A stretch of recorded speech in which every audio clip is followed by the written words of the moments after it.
पूर्व सीएम हरीश रावत ने सीएम धामी को बताया यूसीसी बॉय पोस्ट का लिव इन रिलेशनशिप पर उठाए सवाल। कहा इससे खुलेगा लव जिहाद का रास्ता।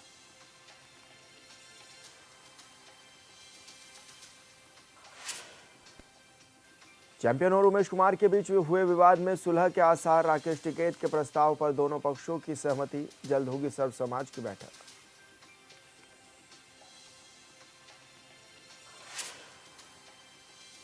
किसान नेता राकेश टिकैत ने बजट पर उठाए सवाल। कहा फिर एक बार किसानों को ठगा गया, केवल उद्योगपतियों का रखा गया ध्यान।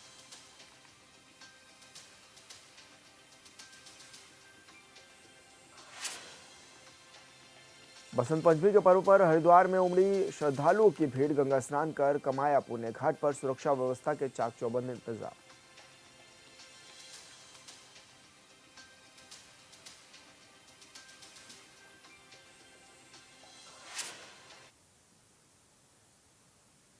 नमस्कार, हुनबिल टीवी देख रहे हैं आप। मैं हूं आपके साथ विशाल गर्ग। बड़ी खबर का रुख करेंगे। यूसीसी को लेकर सियासत जारी। कांग्रेस और बीजेपी के बीच जुबानी जंग हुई तेज।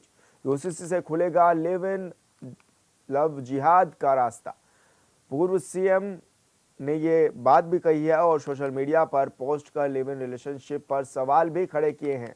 तो पूर्व सीएम हरीश रावत ने सवाल खड़े किए हैं और सीएम धामी को बताया है यूसीसी बॉय। बीजेपी मीडिया प्रभारी ने किया पलटवार। सीएम धामी संस्कृति के हैं ध्वजवाहक। तो ये बड़ी खबर आपको बता रहे हैं, जहां पर आरोपों की राजनीति लगातार जारी है। बीजेपी और कांग्रेस आमने सामने हैं यूसीसी को लेकर और पूर्व सीएम ने सीएम धामी को यूसीसी बॉय भी बताया है।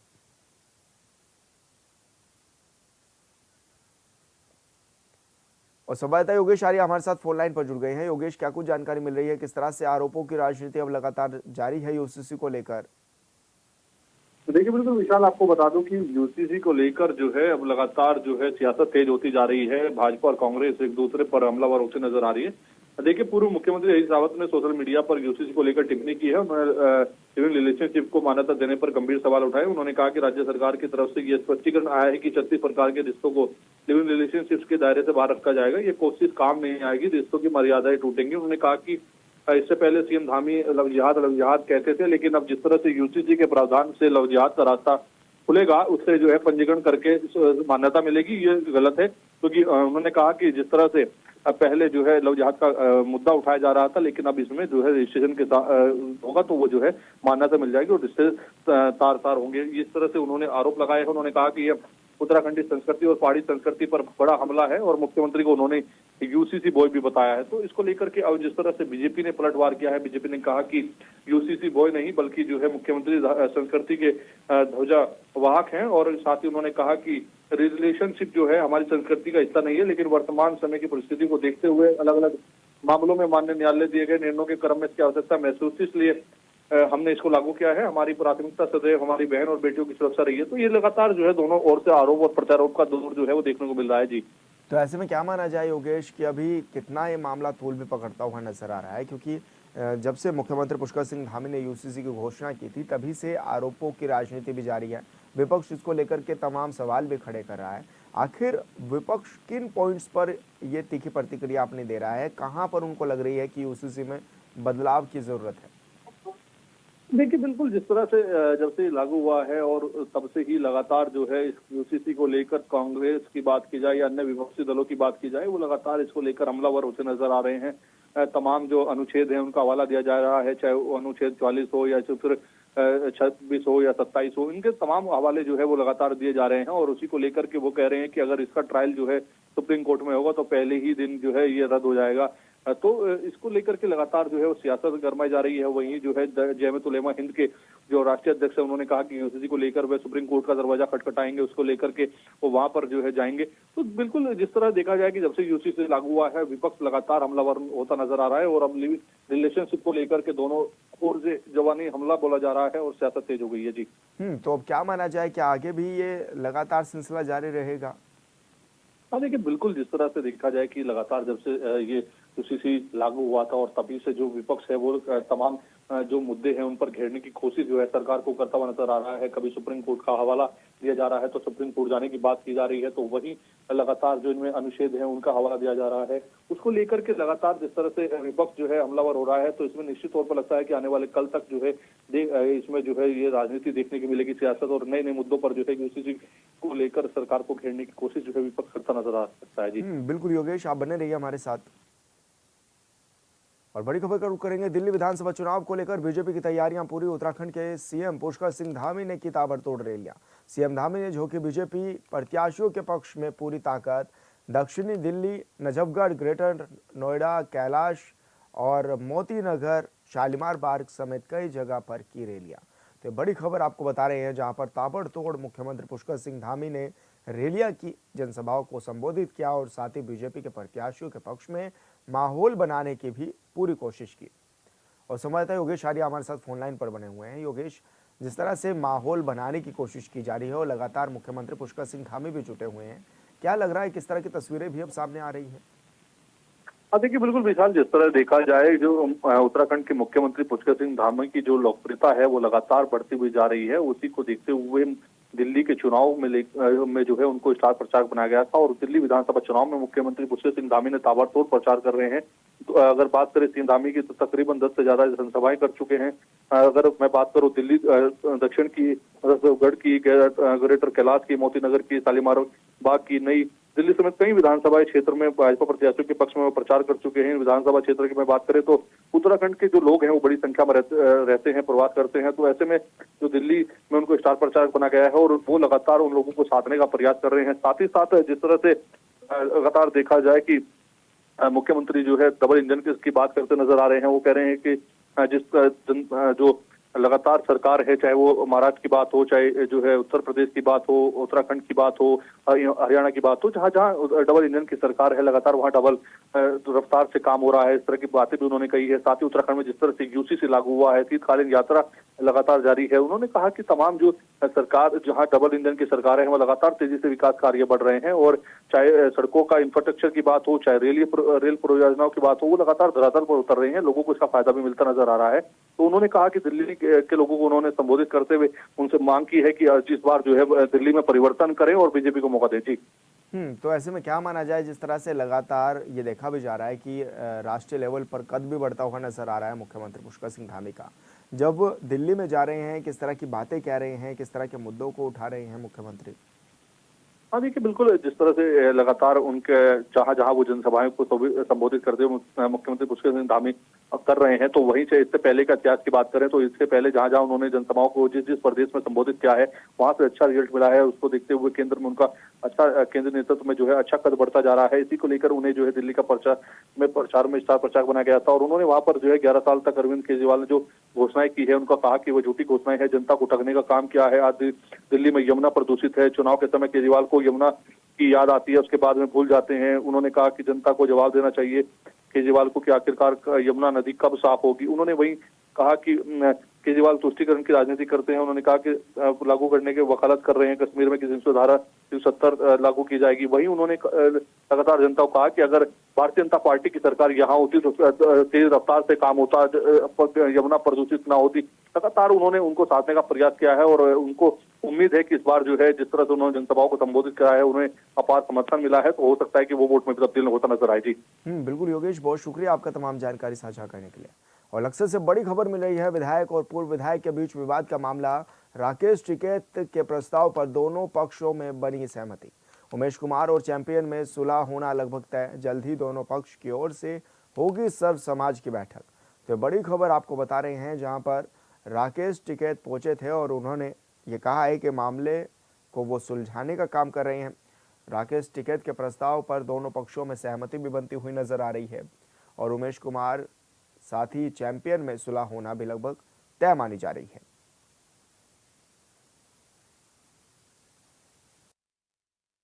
बिल्कुल पैचअप करवाने की कोशिश है और समाज के सभ्य समाज के सारे लोग वहाँ पे भी थे और जेल में भी हम गए थे, चैंपियन साहब से मिले, उनको भी हमने सारी बात बताई और उमेश जी के पास में भी आई विधायक जी के, इनको भी हमने वही बात बताई। दोनों का एक ही कहना है कि वो कहते हैं इनकी गारंटी कौन लेगा, ये कहते हैं उनकी गारंटी कौन लेगा, सवाल दोनों का एक है। हमने कहा अभी समाज गारंटी लेगा दोनों की, एक दूसरे के खिलाफ बयानबाजी ना करो, कुछ भी अपने काम गिनवाओ। आप पहले विधायक रहे, ये आप विधायक है, अपने काम पे ध्यान दो, जनता का काम करवाओ, सरकारों से करवाओ, खुद करो, और समाज की पंचायत अब ना करो, क्योंकि समाज उससे बढ़ता है, उससे नुकसान होता है। हाँ हाँ, दोनों समाज के लोग हैं। ये आज पे स्टॉप रहेगा इस पे।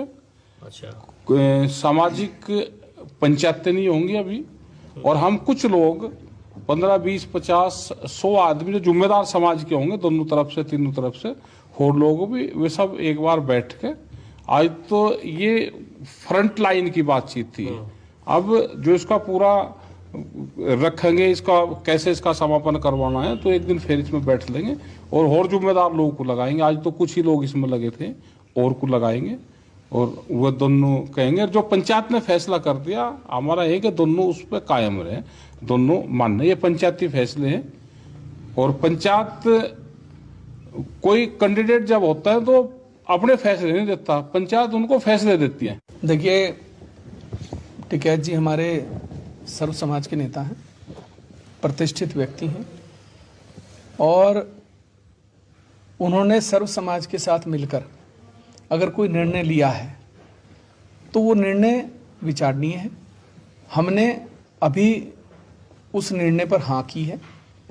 बाकी ये तय हुआ है कि क्योंकि लड़ाई दो बिरादरियों के बीच में हो गई थी, जब तक दोनों बिरादरी के लोग नहीं बैठेंगे तब तक इसका फैसला संभव है नहीं, क्योंकि सबके मान सम्मान की बात जब बन जाती है तो वो फिर फैसले बिना बिरादरियों के बिठाए नहीं होते हैं। तो आज गुज्जर समाज के लोग भी आए हैं चौधरी साहब के साथ, और ब्राह्मण समाज के लोग भी हैं, और सर्व समाज के लोग हैं 36 बिरादरी के। अब ये तय हुआ है कि 10 लोग हमारी तरफ से, हमारी बिरादरी से तय होंगे, और बाकी 10 लोग, 50 लोग जो भी दूसरी तरफ से तय होंगे। उसके बाद सर्व समाज के लोग जिन लोगों को तय करेंगे, जो चौधरी साहब आए हैं उनके साथ जो लोग हैं, ये सब लोग बैठकर एक बैठक करेंगे, उसमें निर्णय लिया जाएगा, क्योंकि जिम्मेदारी सबसे बड़ी चीज़ है। चौधरी साहब ने कहा कि उन्होंने कहा, प्रणव जी ने, कि उमेश कुमार की जिम्मेदारी कौन लेगा। उमेश कुमार की जिम्मेदारी चौधरी साहब ने कहा मैं लूँगा, और मैंने जब इनसे पूछा तो इन्होंने कहा उनकी जिम्मेदारी भी सर्व समाज लेगा। तो मैं भी चाहता हूँ कि कोई बात हो तो दोनों बिरादरी के मुअज्जिज लोगों को बुलाकर एक मंच पर एक जगह बैठाया जाए, और उसके बाद सर्व समाज के लोग उनके साथ बात करें और वार्तालाप तय करके करें। जो उस पंचायत का निर्णय होगा वो हमारे सरमाथे। भारतीय किसान यूनियन के राष्ट्रीय प्रवक्ता राकेश टिकैत ने शनिवार को पेश किए गए आम बजट पर अपनी प्रतिक्रियाएं दी। उन्होंने कहा है कि बजट में किसानों को एक बार फिर से ठगा गया है। बजट केवल पूंजीवाद को बढ़ावा देने वाला है, और बजट को बनाते वक्त केवल बड़े उद्योगपतियों और घरानों का ही ध्यान रखा गया है। टिकैत ने कहा है कि किसानों की ना तो एमएसपी का ध्यान रखा गया है और ना ही कर्ज माफी को लेकर बजट में कोई प्रावधान किया गया है। पहली प्रक्रिया ये है, बजट कर्जा बढ़ने से बजट अच्छा नहीं होता, कर्जे में राहत देने से बजट अच्छा होता है। आम लोगों को क्या फैसिलिटी दे रहे हो? दूध के रेट एक साल में 20 रुपए कम हुए। उन दूध के किसान जो भूमिहीन किसान हैं, वे जो महिलाएं हैं घास काट के गुजारा करती हैं, उनके लिए क्या है? जो किसान हैं आपने उसका केसीसी 3 से 5 कर दिया, रेट ऑफ इंटरेस्ट वही है, तो उससे बजट अच्छा नहीं होता। आपने कर्जा बढ़ा के और बजट को अच्छा बता रहे हो, तो बजट अच्छा नहीं है, ना आम लोगों के लिए है, ना दुकानदारों के लिए है, ना जो किसान है, भूमिहीन किसान है, ना उसके लिए है। किसान तो ठगी रहा, उसको तो पता है कि ठगी सरकार है, उद्योगपतियों की, व्यापारियों की सरकार है, ये पूंजीवाद को बढ़ावा दे रही है। और जो किसान है, गरीब आदमी है, जो भूमिहीन किसान है, छोटा दुकानदार है, वो सब इसमें ठगा गया है। उत्तराखंड किसान मोर्चा संगठन ने रुड़की जादूगर रोड स्थित बिजली विभाग पहुंचकर अपनी मांगों को लेकर एक दिवसीय धरना दिया। इस संबंध में उत्तराखंड किसान मोर्चा के अध्यक्ष गुलशन रोड ने बताया है कि आम आदमी पार्टी से लेकर किसानों तक जिन उपभोक्ताओं पर 5,000 का बकाया है, बिजली विभाग उनके कनेक्शन काटने का काम कर रहा है, जबकि इकबालपुर मिल पर किसानों का 100 करोड़ रुपए बकाया चल रहा है।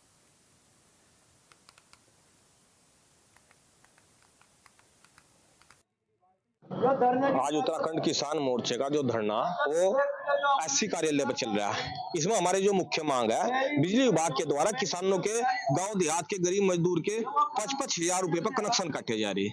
तो हम प्रशासन से, बिजली विभाग से मांग करते हैं कि जब तक किसानों का पूरा भुगतान न दिलाया जा, इकबालपुर शुगर मिल पे 100 कुछ करोड़ रुपए बकाया चला रहा और किसानों के 5,000 रुपए कनेक्शन काटे जा रहे, तो ये दोहरा रवैया बिजली विभाग और यहाँ की सरकार अपना रही, इससे किसान किसी सूरत में बर्दाश्त नहीं करेगा। दूसरा, आपके किसानों के, देहात के, शहर के सभी लोगों के अतिरिक्त सिक्योरिटी चार्ज के नाम पर बिलों में जोड़ कर भेज दिया। 10-10, 20-20, 30,000 रुपए सभी के बिलों में जुड़ कर इसको लेकर लगभग 43 दिन पहले भी धरना चला। उसमें भी ये मांग जोरों शोरों से उठाई गई कि सिक्योरिटी चार्ज जो पहले कनेक्शन हो चुके उनमें दोबारा से यहाँ की जनता देने को तैयार नहीं है। जो आज नए कनेक्शन यहाँ पर किए जा रहे हैं उनमें सिक्योरिटी चार्ज खुद ही बिलों में जमा करा रहे हैं किसान, यहाँ का देहात का किसान। तो ये सिक्योरिटी चार्ज का जो मुद्दा है एक बहुत बड़ा मुद्दा बन गया। इसको सूरत में किसी सूरत में हम यहाँ के किसान इसे नहीं देंगे। इन्हीं मुद्दों को लेकर आज यहाँ पर किसानों का धरना। खबर लक्सर से है, जहां सड़क सुरक्षा माह के तहत उत्तराखंड के नारसन बॉर्डर पर आरटीओ कार्यालय में वाहन चालकों की आंखों का परीक्षण किया गया है, जिसमें जिन चालकों की नज़र कमजोर मिली है उनको चश्मा पहनने की सलाह दी गई। इस दौरान परिवहन कर अधिकारी के बिजलवान ने बताया है कि कई बार चालक को कम दिखाई देने की वजह से वाहन दुर्घटनाएं की संभावना होती रहती है। इसके लिए समय समय पर आंखों का परीक्षण कराना भी जरूरी है।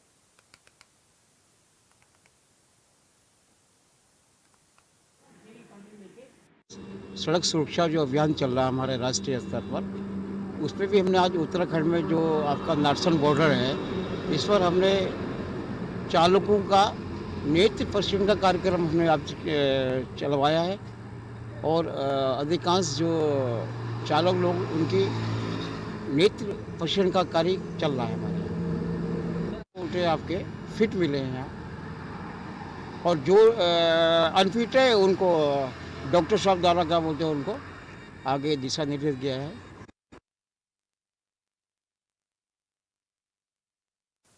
अल्मोड़ा में 38वें राष्ट्रीय खेलों के तहत योगासन प्रतियोगिता शुरू हो चुकी है। प्रतिभागी योगासन की विधिक कलाओं का प्रदर्शन करते हुए नजर आ रहे हैं। हेमवती नंदन बहुगुणा स्टेडियम अल्मोड़ा में योगासन की आर्टिस्टिकल पुरुष युगल प्रतियोगिता में छत्तीसगढ़ को गोल्ड मेडल, उत्तराखंड को सिल्वर मेडल और हरियाणा को कांस्य पदक प्राप्त हुआ है। इस वर्ग की प्रतियोगिता में छत्तीसगढ़ के लिए प्रभाकर सिंह और प्रकाश कुमार साहू ने प्रतिभाग किया, जबकि उत्तराखंड के लिए अजय वर्मा और हर्षित ने प्रतिभाग किया। इसी के तहत हरियाणा के लिए कमल और अभिषेक ने प्रतियोगिता में प्रतिभाग किया है। वहीं सभी विजेताओं को जिला अधिकारी आलोक कुमार पांडे ने पदक से सम्मानित भी किया है।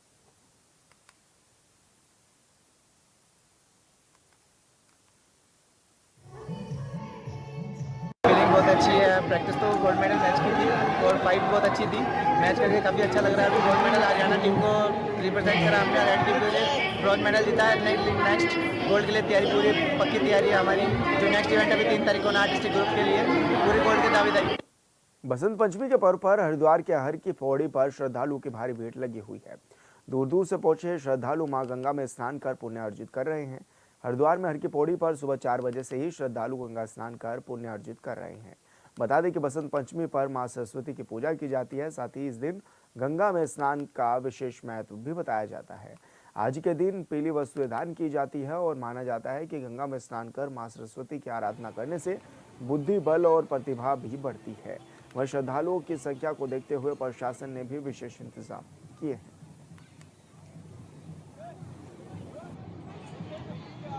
मेरा नाम निशा है। कहाँ से आए? हम लोग दिल्ली से आए हैं। आपने स्नान किया है आज? हाँ, हम लोग बसंत पंचमी के अवसर पर हम लोगों ने स्नान किया है और पानी तो खैर ठंडा है बहुत ठंड, लेकिन फिर भी हम लोगों ने स्नान किया है। आज बसंत पंचमी का अवसर है, इसलिए नहाना जरूरी है। बच्चों के साथ आए हैं, बच्चे भी आए हैं हमारे नहाने के लिए।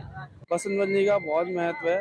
वैसे तो हम प्रयागराज जाना चाह रहे थे, लेकिन यहाँ का भी बहुत अपना ही महत्व है, इसीलिए हम लोग यहाँ पर आए हैं। क्योंकि देवप्रयाग से जो अपना नदी आती है और अपना ये गंगा नदी है, इसका अपना महत्व है। इसीलिए हम सब परिवार आए हैं, हमारा बच्चा भी आया। पहले हम आरती देखेंगे, उसके बाद हम स्नान। और संवाददाता मनोज कश्यप हमारे साथ फोन लाइन पर जुड़ गए हैं। मनोज, किस तरह की व्यवस्थाएं आज देखने को मिली है हरिद्वार में, जिस तरह से जन सैलाब भी उमड़ा गंगा में स्नान करने के लिए?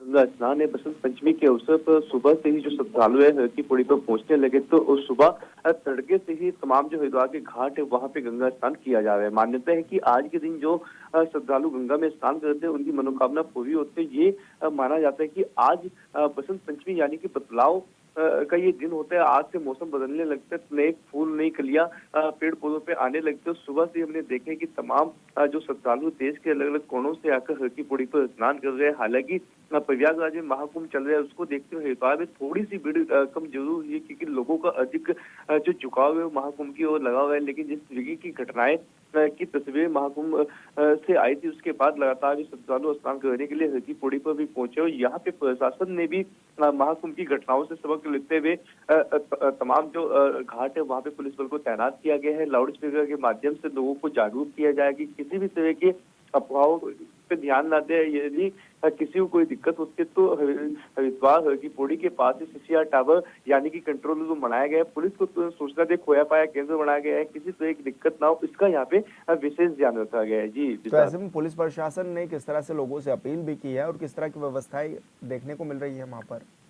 बिल्कुल देखिए विशाल, एक दिन पहले से तमाम जो पुलिस बल था जो हर की पौड़ी पर तैनात किया गया है, मेला क्षेत्र पर तैनात किया गया है, उसको हरिद्वार के एसएसपी प्रवेदर सिंह डोभाल के द्वारा प्रेरित किया गया था। लोगों से भी अपील की जा रही है कि किसी भी तरह कोई अफवाह पे ध्यान ना दे। यदि किसी के साथ के जो परिजन होते हैं वो बिछड़ जाते हैं तो उनकी सूचना लाउड स्पीकर के माध्यम से भी यहाँ पे उन परिजनों को दी जाती है, उनको जागरूक किया जाता है। यहाँ पे खोया पाया केंद्र बनाया गया है और साथ ही साथ यहाँ पे हरिद्वार के जो एसएसपी उन्होंने इस बात का को विशेष ध्यान रखा है कि सोशल मीडिया पे किसी तरह कोई अफवाह ना फैले, क्योंकि सोशल मीडिया के द्वारा कोई अफवाह फैलती है तो वो बड़ी तेजी से वायरल हो जाती है। इस वजह से यहाँ पे कहीं ना कहीं जैसी कहीं ऐसी घटना हो जाती है तो सोशल मीडिया पे भी यहाँ पे हरिद्वार की पुलिस ने नजर बनाई हुई है। यहाँ पे तमाम मेले क्षेत्रों को सीसीटीवी कैमरे में की नजर से देखा गया है, ड्रोन से निगरानी रखी जा रही है। तमाम घाटों पे जो है पुलिस का पैर, खास तौर से जो महिला घाट है वहाँ पे महिला पुलिस कर्मियों को लगाया गया है।